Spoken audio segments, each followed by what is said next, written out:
দিদি, ও দিদি, ডিজে তো বাজবেই, এমন জোরে বাজবে কান ঝালাপালা করে দেবো। BJP achieved what once seemed nearly impossible.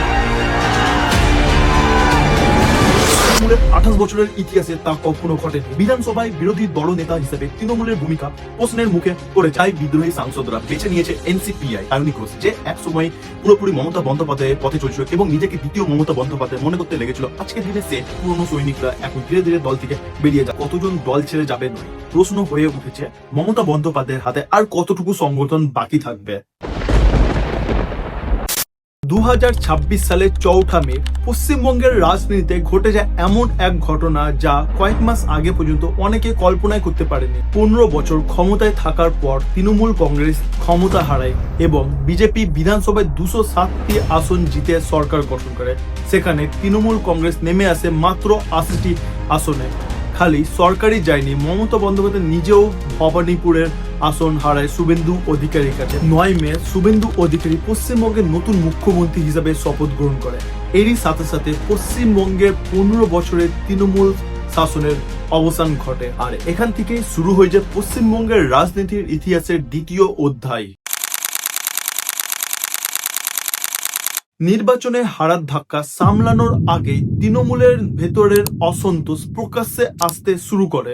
দলের একাংশের অভিযোগ ছিল নির্বাচনী পরাজয়ের জন্য নেতৃত্ব দায়ী। বিশেষ করে অভিষেক বন্দ্যোপাধ্যায়ের ভূমিকা নিয়ে প্রশ্ন উঠতে শুরু করে। এই ক্ষোভ নতুন নয়, দীর্ঘদিন ধরে তৃণমূলের পুরনো নেতারা অভিষেকের কর্পোরেট স্টাইলের রাজনীতি নিয়ে অসন্তুষ্ট ছিলেন। জেলার নেতারা মনে করতেন তাদের মতামতকে গুরুত্ব দেওয়া হচ্ছে না, কিন্তু যতদিন ক্ষমতায় ছিল ততদিন এই ক্ষোভ চাপা ছিল, আর ক্ষমতা চলে যেতে সেই চাপা ক্ষোভ এবার বিস্ফোরণ ঘটলো। জুন মাসের শুরু থেকে সবকিছু বদলাতে শুরু করে দেয়।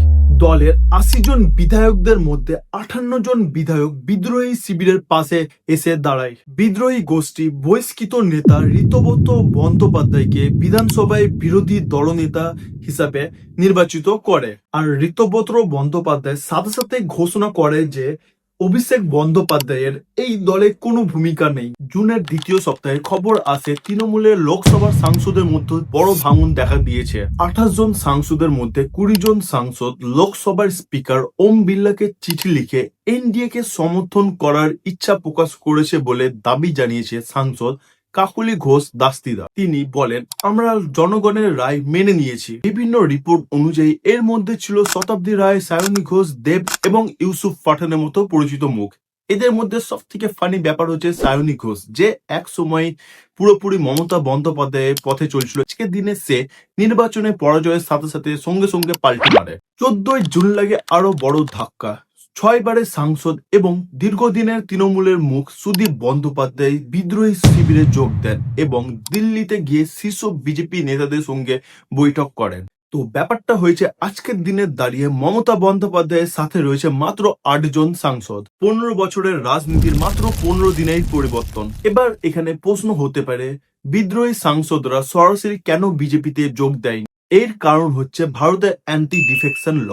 এই আইন অনুযায়ী দল পরিত্যাগ করলে সাংসদ পদ চলে যেতে পারে, তবে 2/3 সাংসদ একসাথে অন্য দলে যদি মিশে যায় তাহলে আইনগত কোনো সমস্যার সম্মুখীন হতে হবে না। তাই বিদ্রোহী সাংসদরা বেছে নিয়েছে NCPI, national citizen party of India. এটি 2022 সালে সংগঠিত হবে একটা অপরিচিত দল, যার ঠিকানা হাওড়ার সাকরাইলে। এরপর 15 জুন বিদ্রোহী সাংসদরা স্পিকার ওম বিড়লার সঙ্গে দেখা করে এনসিপিআই তে মার্জ হবার জন্য চিঠি জমা করে। একই দিনে মমতা বন্দ্যোপাধ্যায়ের আনুগত্য সাংসদ কীর্তি আজাদ ও সাগরিকা ঘোষ পাল্টা চিঠি নিয়ে স্পিকারের কাছে যান। তারা দাবি জানায় তৃণমূল কংগ্রেস এখনো এক ও অবিভাজ্য দল। 16 জুন স্পিকার জানান তিনি উভয় পক্ষের কথা শুনে তারপরে সিদ্ধান্ত নেবেন।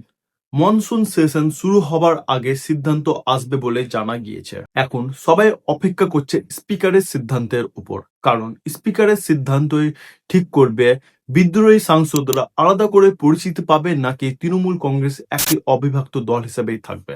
এই পুরো সংকটের মাঝে অভিষেক বন্দ্যোপাধ্যায়ের উপর একের পর এক চাপ আসতে শুরু করে। 13 জুন ভোর রাতে পুলিশ কালীঘাটে অভিষেক বন্দ্যোপাধ্যায়ের বাড়িতে তল্লাশি চালায়। 15 জুন ইডি তাকে প্রাইমারি স্কুল নিয়োগ কেলেঙ্কারি মামলায় 11 ঘন্টার বেশি জিজ্ঞাসাবাদ করে। একই সময় শিলিগুড়িতে তার নির্বাচনী প্রচারের বক্তব্যকে কেন্দ্র করে নতুন অভিযোগ দায়ের করা হয়।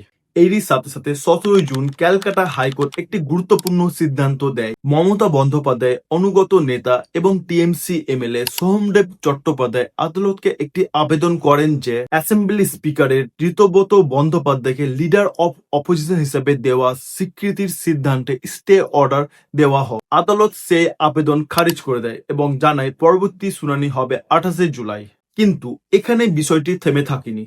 সিঙ্গুর নন্দীগ্রাম থেকে শুরু করে 3টি বিধানসভা জয় পর্যন্ত যারা মমতা বন্দ্যোপাধ্যায়ের পাশে ছিলেন সেই পুরনো সৈনিকরা এখন ধীরে ধীরে দল থেকে বেরিয়ে যাচ্ছে। তাদের মধ্যে অন্যতম পরিচিত মুখ হলো ফিরহাদ হাকিম, জ্যোতিপ্রিয় মল্লিক এবং গৌতম দেব। শুধু নেতারা নন, রাজ্য জুড়ে মুর্শিদাবাদ, আলিপুরদুয়ার সহ একাধিক জেলার পৌরসভার চেয়ারম্যান, মেয়র, কাউন্সিলর এবং পঞ্চায়েতের প্রধানরাও একে একে দল ছাড়তে শুরু করেছে।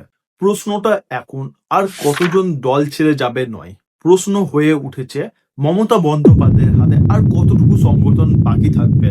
এরই পাশাপাশি বিদ্রোহী 10 জন এমএলএ পুলিশের কাছে অভিযোগ দায়ের করে যে টিএমসি ব্যাংক অ্যাকাউন্টে যে টাকা আছে সেটা কাটমানি এবং দুর্নীতির অর্থ থেকে এসেছে।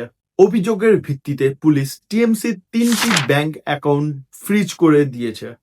এই 3টি ব্যাংক অ্যাকাউন্টে টাকা ছিল প্রায় 440 কোটি। সুতরাং এখন পরিস্থিতি এমন হয়ে দাঁড়িয়েছে যে টিএমসি দলের হাতে টাকাও নেই। 22 জুন বিকেলে কলকাতার নিউ টাউনের একটি হোটেলে বিদ্রোহী শিবির একটি বিশেষ অধিবেশন ডাকলো। মাত্র 31 মিনিটের মধ্যে মমতা বন্দ্যোপাধ্যায়কে টিএমসি সভাপতির পদ থেকে এবং অভিষেক ব্যানার্জিকে টিএমসি ন্যাশনাল জেনারেল সেক্রেটারি পদ থেকে সরিয়ে দেওয়া হলো এবং হাওড়া সেন্ট্রালের এমএলএ অরূপ রয়কে নতুন টিএমসি সভাপতি হিসাবে নির্বাচিত করা হলো। এরই সাথে সাথে নতুন 30 সদস্যের একটি ন্যাশনাল ওয়ার্কিং কমিটি গঠন করা হলো। এর মধ্যে সবচেয়ে বড় মজার কথা হলো বিদ্রোহীরা টিএমসির বিখ্যাত জোড়া ঘাস ফুল চিহ্নটিকেও প্রদর্শন করলো এবং ইলেকশন কমিশনের কাছে দাবি জানিয়েছে যে তারাই আসল অল ইন্ডিয়া তৃণমূল কংগ্রেস। সুতরাং এখন পরিস্থিতি হয়েছে যে দুটো আলাদা টিএমসি পার্টি, দুটো আলাদা টিএমসি সভাপতি, দুটো আলাদা টিএমসি ন্যাশনাল ওয়ার্কিং কমিটি এবং দুটো আলাদা দাবি ইলেকশন কমিশনের কাছে। ইলেকশন কমিশন বলেছে দুই পক্ষের দাবিকে খাতিয়ে দেখবেন। তাহলে প্রশ্নটা হচ্ছে তৃণমূল কি শেষ? আগামী কয়েক সপ্তাহের সবচেয়ে বড় প্রশ্ন হলো লোকসভার স্পিকার কি বিদ্রোহীদের আসল তৃণমূল হিসেবে স্বীকৃতি দেবেন এবং ক্যালকাটা হাইকোর্ট 28 জুলাইয়ের শুনানিতে কি বলবে? আর সবচেয়ে বড় প্রশ্ন হলো 21 জুলাই শহীদ দিবসে মমতা বন্দ্যোপাধ্যায় আবার আগের মতো লক্ষ লক্ষ মানুষ ব্রিগেডে কি ভরাতে পারবে? আপনার কি মনে হয়? আপনার মতামত অবশ্যই কমেন্টে জানান। ধন্যবাদ।